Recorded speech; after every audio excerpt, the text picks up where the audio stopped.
get this weekend started, because The View is live. Is Sean Penn robbing the cradle? Hot shots of him with a celeb's daughter who's 30 years younger than him. And is Ted Cruz stumping for Trump? The viral video that has people wondering if he's talking up his biggest enemy. Then, 2020 co-anchor Elizabeth Vargas opens up how alcoholism and anxiety almost destroyed her and the inspiring journey that saved her life. Now, let's fire up Hot Topics with Joy, Paula Ferris, Sarah Haynes, Jedediah Vila, and special guest co-host CNN's Don Lemon. Now, let's get things started.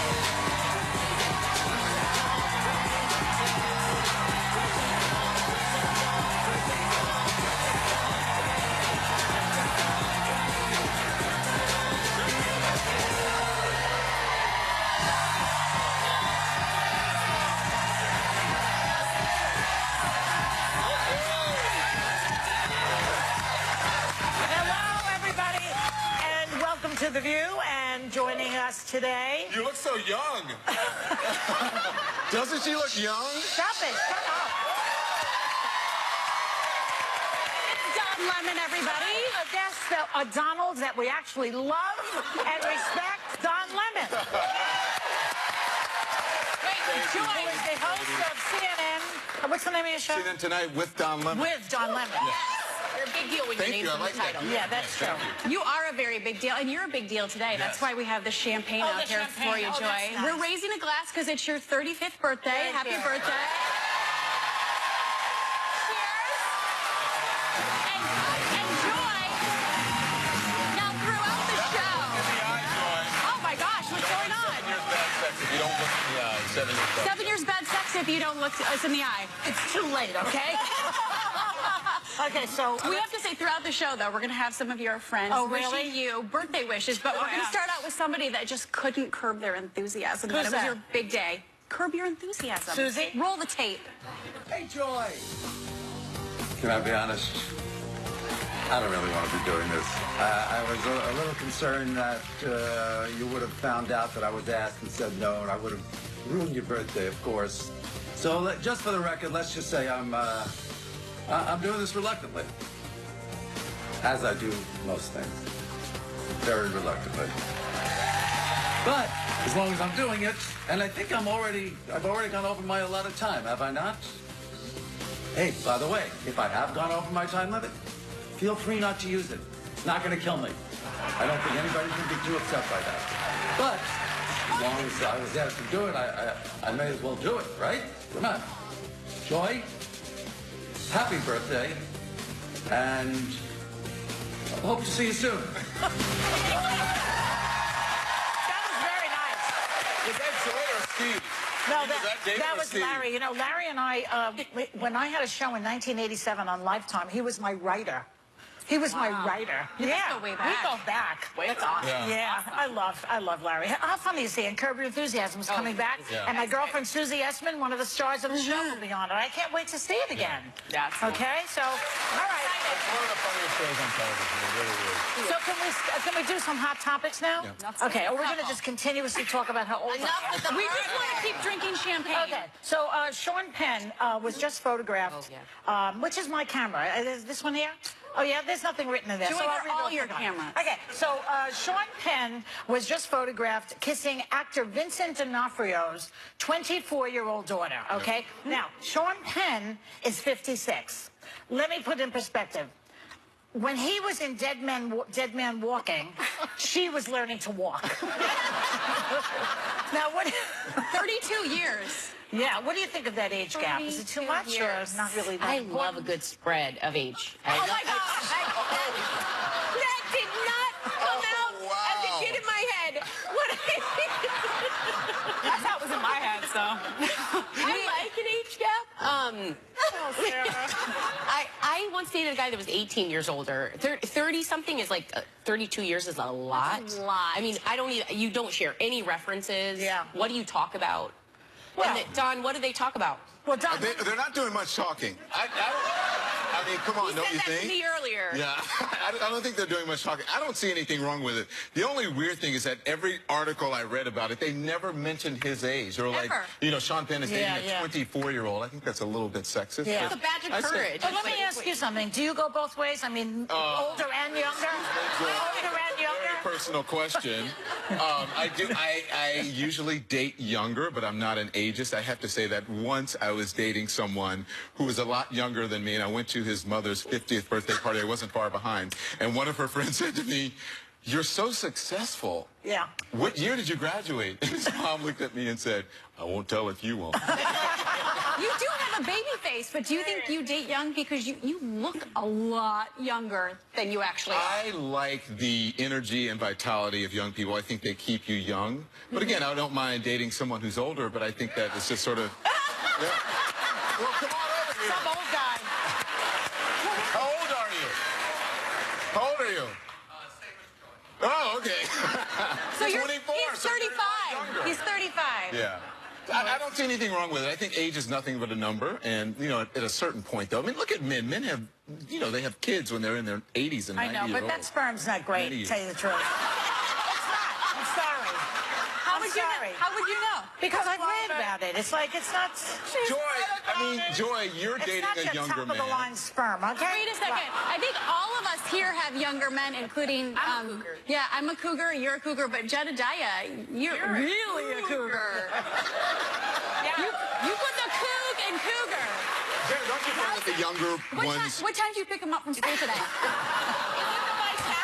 Is it the vitality and youthfulness? You know, when I was 19, I dated, I've said this on the show before, I dated a 35-year-old, and now I'm dating a 24-year-old, and I don't like to date, but I date based on personality. Yeah. If I meet you and I click with you, I don't see age. So I don't know if it's vitality. Like, I think it's just, like, for me, I click with so few people that when I meet someone and I feel lucky enough to have that, I don't really, it's weird. In this relationship, though, I don't always feel like the older, more stable one. He's kind of my rock a lot of the time, and I lean on him, and I'm like, babe, what do you think about this? And what do you... So I don't feel it, and he can talk about anything. We can talk for hours. In fact, he's more mature than a lot of the guys that I've dated that have been way older than me. He's 24? So he's 24. Girl. Are you seeing it? So he's 14 years younger than you? 13 years. 13 years younger than you. Like D'Onofrio and this girl, she's 24 now and he's 56. So in 30 years he'll be 86. She's only going to be what, 54? That's when it really kicks in. Money has When you no age. become the nurse, you know? Money has no age. Besides, look who's talking. You're a cougar today in that I'm a jacket. cougar. I'm literally a cougar. We can hear you roar. Okay, so do you see him off to camp? I mean, how's that work out? I'm the baby. He sees me off the cap. He's like, hey, grow up, be an adult. I'm like, no, I'm not ready. Like, Did you say how old are you? And he said, this many. I don't know how old. We'll be right back with more Hot Topic. Just a joke. Later, naked ambition. Why sleeping nude can completely transform your life and even make you thinner. Monday, Oprah is your party planner when you view your deal.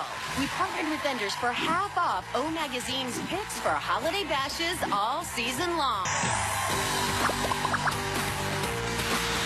Joy, I want to wish you a very happy birthday on this, your 40th birthday. I know turning 40 is never easy, but don't worry. Things get better as you get older, and I know you're going to continue to do the great work that you have done for so many years. Take care. See you soon. Larry David, and then the real deal. What was that, Bernie Sanders? Was that Larry imposing? David? Boy, you giggled through Those your guys brain. are fantastic. I love that. Now Jedediah, during the break, got a During the message. break, my boyfriend texts me and says, what time are you picking me up today? Because he's listening. That is so cute. He's got a good sense of humor. I like that. Why don't you bring him around And so the we can answer is, examine him? He can't. I brought him here, but I didn't tell anybody because I was afraid you guys were going to mic him. And Brian said, oh, yeah, we're going to mic him, so I have to be afraid. But, yeah, baby, basically 6 o'clock, I'm picking you up, and I have a snack. Bring your PJs. I showed a picture of him. He's a good-looking guy. He's hot. Oh, yeah? He's cute. He's cute. Everyone should be so lucky. He's not All right. Relax, he's mine. We can't wait to meet you. Okay, let's do this topic. Some Donald Trump fans say he's the strict father that America needs. Yes. One supporter says, quote, I feel like he's protecting me. He just won't protect the environment. They want to protect Mexicans. They want to protect a woman's uterus. Thank you, Donald. What do you say to that?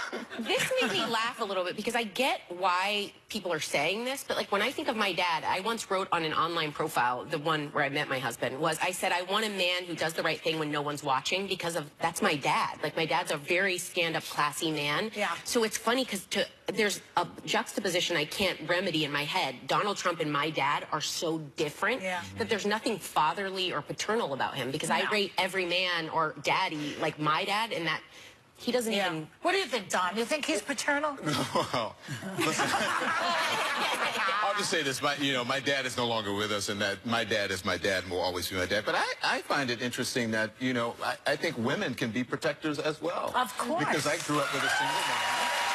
And my mom was my protector for years and still is my fiercest protector and, ally. Yeah. And so, and we also remember we have a 68-year-old woman who's running for president as well. And so if a man can be a protector, I think a woman can be a protector Well, we've had so many women in the world who've been protecting their countries. Right. Angela Merkel, she's no spring chicken. Right. No. When Golda Meir, remember Golda Meir? Yep. She ran a war, for goodness sake. Madeleine Albright. I mean, some of these people. Well, I think some people, too, have, because they see Donald as a father, and for many people, that's the only redeemable quality about him, is that here's a man who said offensive things, but at the end of the day, that's one thing you can't refute, is that he's raised 5 intelligent, respectful. Ivana raised them. But still, you can't be a complete jerk and raise 5 respectable and respectful children that don't do drugs, don't smoke, they don't have tattoos. I mean, they're very respectful children that would run through a wall for their father.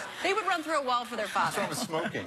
No, but I'm just saying, they live a very clean life, and I think he's strict in the home with them as well. Moms involved with that. There are. Sorry, not a lot. I think 3 moms. It's funny. When I watched the VP debate, I was looking at Mike Pence, and he looked like he had a fatherly demeanor to me. But when I think of a dad, I also think of my dad. My dad is very open-minded. I can call him with anything. I look up to him. I can talk to him about anything. Donald Trump is not the kind of guy that I feel like he can sit down and talk to without judgment. There's a lot of judgment that comes from him. Because you'll be listening. And I don't necessarily see him as fatherly. I see him, he has this air of like, I'm the boss, I'm in control. That's not what my dad was to me. So if you have the kind of house where dad was kind of authoritarian, maybe. But most of us had the kind of house, I think, where dad was someone that you looked up to and you could talk to. And that, he's lucky that Ivanka is such a beauty, because if she wasn't, he would say something about that, I think. That's the thing, right? I think he would say, you need to lose a little weight over there. I think it's weird that I'm the only guy on the panel and I'm the only one who's standing up for mommy issues. I have a mommy issue. But you had a very strong mom. Right? I mean, we have this whole thing about, the guy has to be the protector. And I'm not saying anything about, the election or what have you, but I think, it's time for men and women to be equal in this particular department. But I think, too, daughters have a unique bond with their fathers. So that's and I have 2 little boys, and that connection that I have with them is so different than the connection I have with my daughter. Well, my father was always at the track, so whoever saw him, we'll be right back. He's always at the track.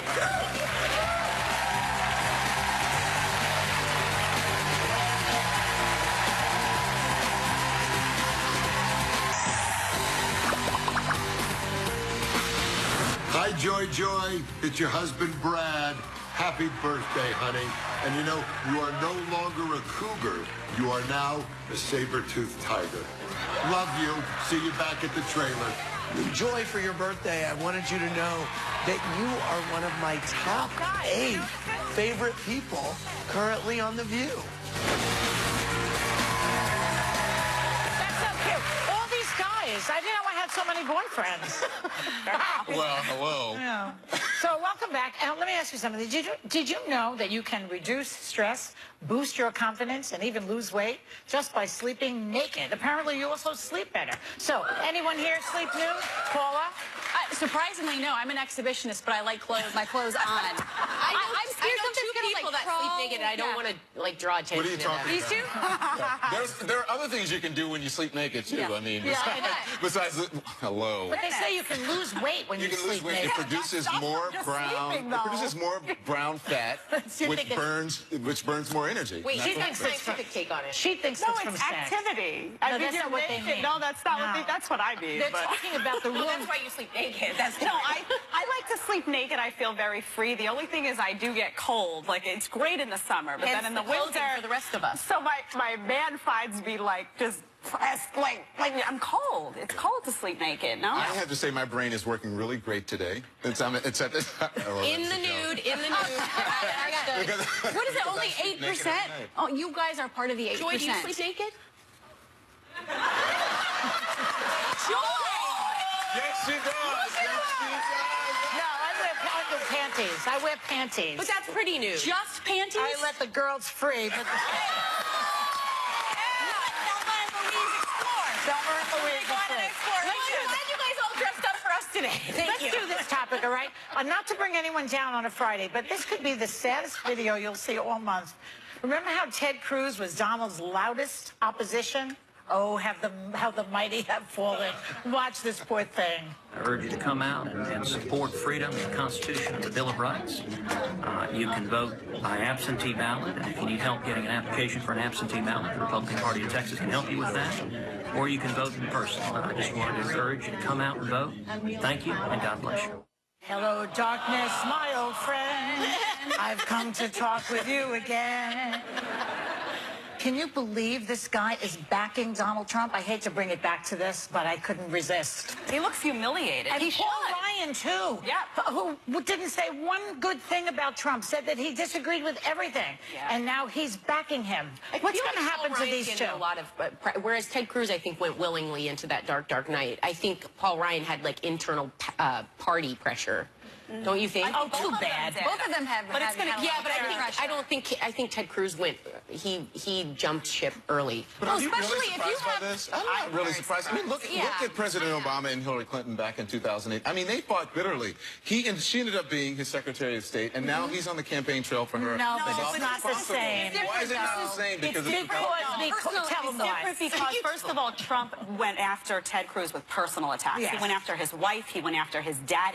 This campaign was not a campaign about policy. It was personal. You don't remember Donald 2008, Trump though? made it personal. I don't remember seeing the kind of character attacks. I don't remember them going after parents and wives. He and said that this is he bad. said that Cruz's father was participated in the assassination of John Kennedy. Yeah, actually, we have I a mean, tweet. come on. Matt O'Brien tweeted, "How long until Trump makes him say, 'Hi, this is Ted Cruz, whose father might have been involved in JFK's assassination.'" But as party leaders, part of their jobs are to go elect high. as many Republicans as possible and to elect their candidate, and that's what they're doing. Yeah, they're looking down ballot. They're looking at some of the senators that are up for re-election, and they're looking at the end game, possible Supreme Court nomination. So they're looking at it, through a long lens. How do you think he's going to do on Sunday night? Trump. Sunday night? Yeah, just I think quickly. he's going to put some zingers in there and try to avoid the question and make those talking points that hit home. You're going to hear a lot about the wall. You're going to hear... These are regular people asking questions. It's a town hall, so they're going to say the way you treat women. No, he's going to pivot. He's going to pivot and throw out some zingers. That's what I'm banking on. Okay. All right, well, we're going to watch. Oh, yeah. Everyone's going to watch, right? Oh, yeah. Okay, we'll be right back. Yeah. We'll be in our bed. Yeah. Next, this opens up about her battle with alcoholism. Plus, a revelation that'll move you to tears. Huge surprise, huge. You don't want to miss it, right? Is it orange? Yeah, I know that. It's big league. She's gonna like it. Big league. Big league. Welcome back, everyone. 2020 co-anchor Elizabeth Vargas became a headline when she bravely went public about her battle with alcoholism. And now she's opening up about what led to her addiction, the devastating toll that it took on her personal life, and how she found the strength to overcome it in her inspiring memoir, Between Breaths. So everyone, please welcome Elizabeth Vargas. Elizabeth, can we just say, we're colleagues, ABC colleagues, we're so brave, we're so proud of you. This is so brave of you to share this story. You really had to go out there. But I know the last time you were back on the show, it was 2014. You had just finished a stint in rehab. You returned and you found out that your husband had filed for divorce while you were in rehab. Did that set you back? Oh, yeah. They tell you when you get sober in your first year of sobriety not to make any big life decisions because frankly, your sobriety's too fragile. You know, you're still learning to get through life without that crutch. I mean, for me, I turned to alcohol because of a lifelong battle with anxiety. I had panic attacks as a kid, like throughout my childhood, and kept it as a secret. You know, and that's part of why I wrote this book, is so that we'll start talking about anxiety and depression and other things that cause people to self-medicate. I drank normally for 25 years and then sort of fell off a cliff about 8 years ago. I got home from rehab and I think when I came to see you, I still hadn't even learned everything that was going on while I was away getting well or trying to get well. And it really threw me for a loop. It was deeply, deeply painful, obviously. It was the end of my marriage, and it was hard. It was really hard. And obviously, I didn't stay sober through it, which is sadly not an unusual event. You know, I think one of the things that I also wanted people to know, not only people who are trying to get sober, but even more importantly for people around them who might be frustrated by somebody's inability to stop and stay stopped, is the average person, according to the NIAA, relapses 3 to 7 times before they get sober. Really? It is, it's an addiction, folks. It's like smoking is like that, too. Well, yeah, and by the way, if it were that easy to quit, we wouldn't have a problem. We wouldn't have 30 million people last year in America dealing with alcoholism. It's difficult to do. And For the rest of your life, too. I mean, for many people. I have to say, I mean, I don't find, and everybody's different. I did a Facebook live thing yesterday with Dr. Mark at ABC, answering questions about anxiety and alcoholism and the link between the two and the fact that it is a disease.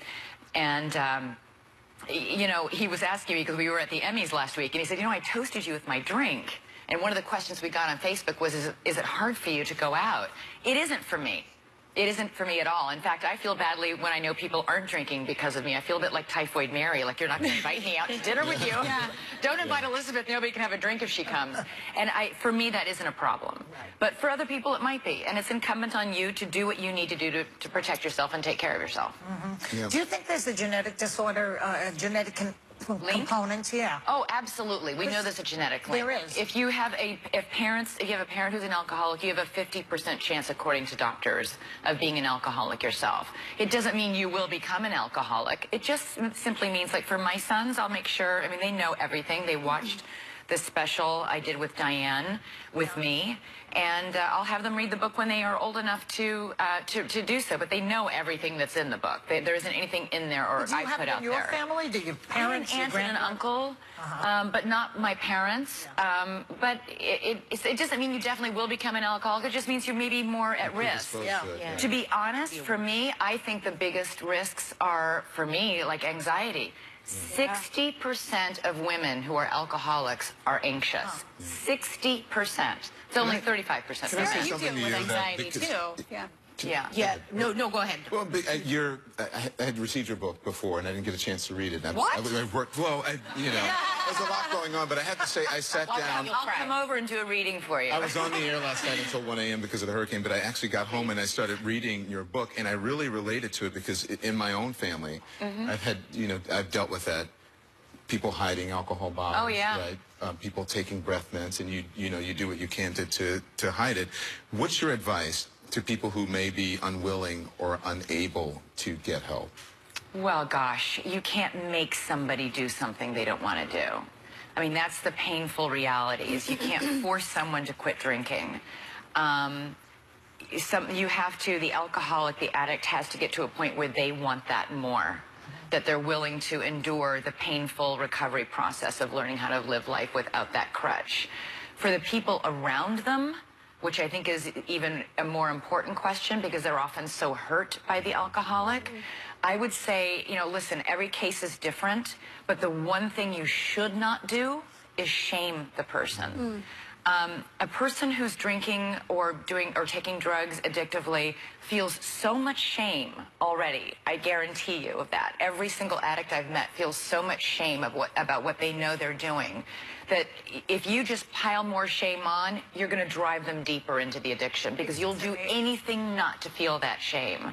The best thing that for me was when my brother, my sister, my mom, and my dad, who are the people who saved me, who they stood there, they said, "I love you. You've got to get help. I love you. I will be there. I'm going to come for family weekend. I'm going to support you. I'm going to call you. I'm going to send you a card on Christmas." You know, the things that those 4 people doing those things for me is what saved my life. Elizabeth, one question. I have suffered from anxiety and depression and talked about it on this show. What is something, as you said, you drank socially for 25 years and then fell off. What can you say to people at home that are like me, that are a little nervous? Where did it change, or how? You know, I get that question a lot because I didn't. It wasn't like the first time I drank, I was blackout drunk and off to the races. You know, if you feel like it's starting to manage your life as opposed to you managing it, if you're starting to think, okay, I get to go home now, I have to get some wine, oh, I get to have my I've got to be sure to have a glass of wine before I get to that party, or why isn't that waiter coming here faster? You know, I need a refill on my glass. Or you're waking up in the... Yes. Well, except for Joy. We all know Joy's the exception. Yeah. No, I want to say, I know. But let me just finish. Yeah. If you're doing that, then it's a problem. If you're waking up and feeling like, I drank too much last night, or you're feeling the physical effects of it, and you can't cut back, and you say that to yourself in the morning, oh, I'm not going to do that tonight, and then you find yourself doing it, that's a danger sign. Okay. Just get it in control then, because then you still have a shot at it. Yeah, Elizabeth, I know you're such a private person. You really put yourself out there. And we were talking last week, the outpouring on social media, the people that have connected with you. Street, too. I know. I want to read you one of our viewers shared on Facebook. Sharon Colomb said, because of her courageous, candid, and raw interview with Diane Sawyer about her struggles with alcoholism, I attended my first 12-step program. I feel like I've been reborn. I will continue to choose sobriety one day at a time. But Elizabeth, Sharon is here. Sharon is in the front row, and Sharon wants to tell you how you have inspired her to get sober. Thank you. Sharon, talk to her. When I saw your interview with Diane Sawyer, I felt like you were talking directly to me. I related to your story, and I've been an anxious person. I was an anxious kid, consummate worrier, and this past year I had some really difficult things happen 3 months in a row, and that's where I fell off the cliff. And when you spoke so eloquently about your disease, and especially when you shared that you nearly died from alcohol poisoning, I had a moment, and I believe God spoke to me and said, Sharon, if you don't change things, this could be you, and maybe you won't be saved. Sharon, can you come up here? And I want you to have some private moments with Elizabeth, the two of you as well. Maybe you guys can hug and connect. Elizabeth was that angel that Sharon needed, and she's been the angel for so many other people. We want to say a big thanks to Elizabeth Vargas, and members of the audience are getting a copy of her book, Between Breaths, and we'll be right back, everyone.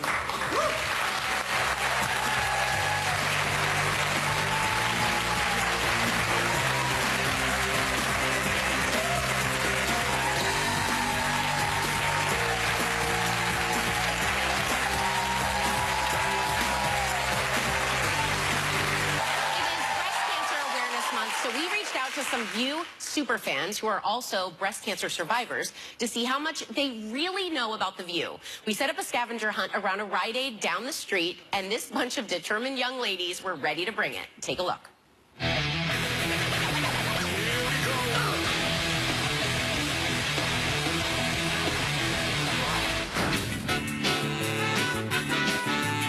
You have 2 minutes to find 4 co-host faces. And if you do, you're going to win VIP tickets to tomorrow's show.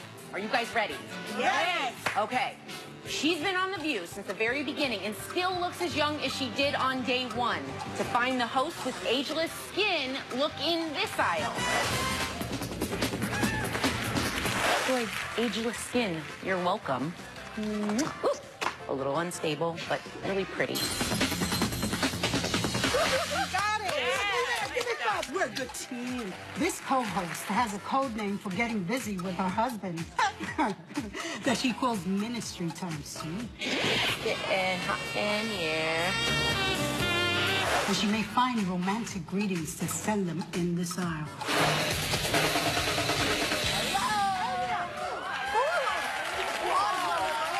This hairstyle is legendary. People tune in just to see what hairstyle she's gonna rock on any given day. Oh, go, you guys. Go, Let's go. Time is ticking, people. Come on. Yes, this host gets up early with her new baby, and after drinking her coffee, she always does this before talking to anyone.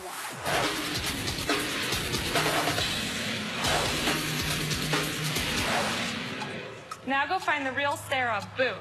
Halloween.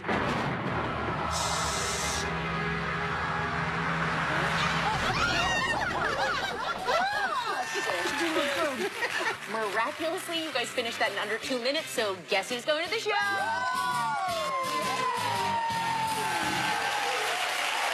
fabulous breast cancer survivors are here today.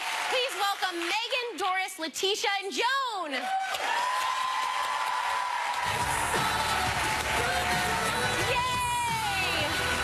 Okay, guys, so tell me how long each of you has been cancer-free.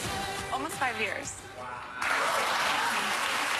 Diagnosed in 2002, 2003. Diagnosed again in 2009, and I'm a 6-year survivor. Yay. Diagnosed in 2008, 2014, recurrence in 2016, and a 2-month survivor. I am a 16-year survivor. And you guys had a good time on that? Had a great. Well, we love having you guys here. Congratulations on every day. Thank you. Someday pink will just be a color. Until then, you can buy P&G brands like Olay, Pantene, Tampax, and Always That. Donate to breast cancer awareness at Rite Aid. And thanks to our sponsor, P&G, members of our audience are going home with a $100 Rite Aid gift card. But that's not all. I am happy to announce that a $50,000 donation is being made to Susan G. Komen by P&G on behalf of Rite Aid. And we're going to be right back.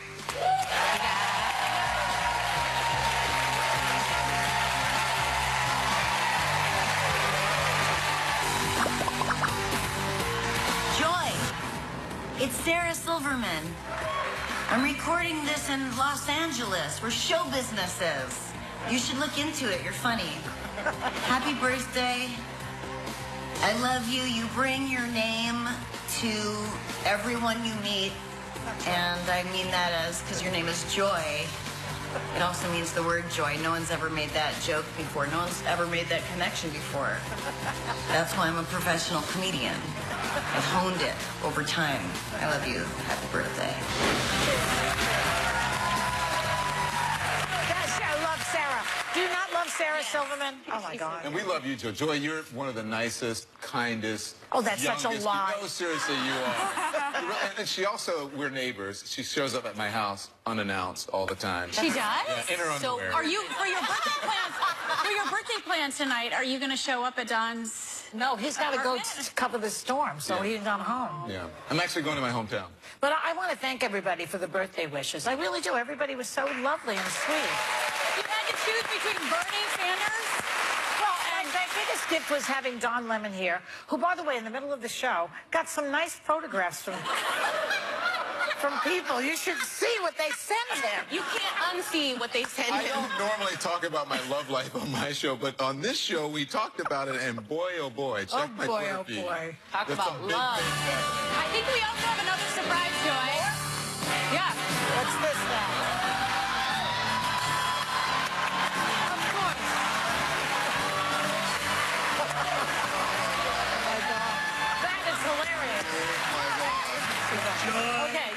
Joy. First off, Roger Ailes says hello. Joy. Yeah. First off, you're Joy. I'm Misery. I think we all know that. You're so happy birthday. Now, this is a cannellini cake, an incredible. Cannoli. I'm sorry. Excuse me. It's cannoli, tomato, tomato, potato, Nevada. Who cares? Before I can give it to you, you need to show me your birth certificate. I don't know. You could be from the Huntington. I don't know where you're from. You need to show me your birth certificate. And Joy, I want to tell you something. This is so important. Yeah. And we have so many. I've been on the campaign traveling with everybody. Yes. And I want to tell you, and I wanted to get you a white cake. I wanted to get you a white cake.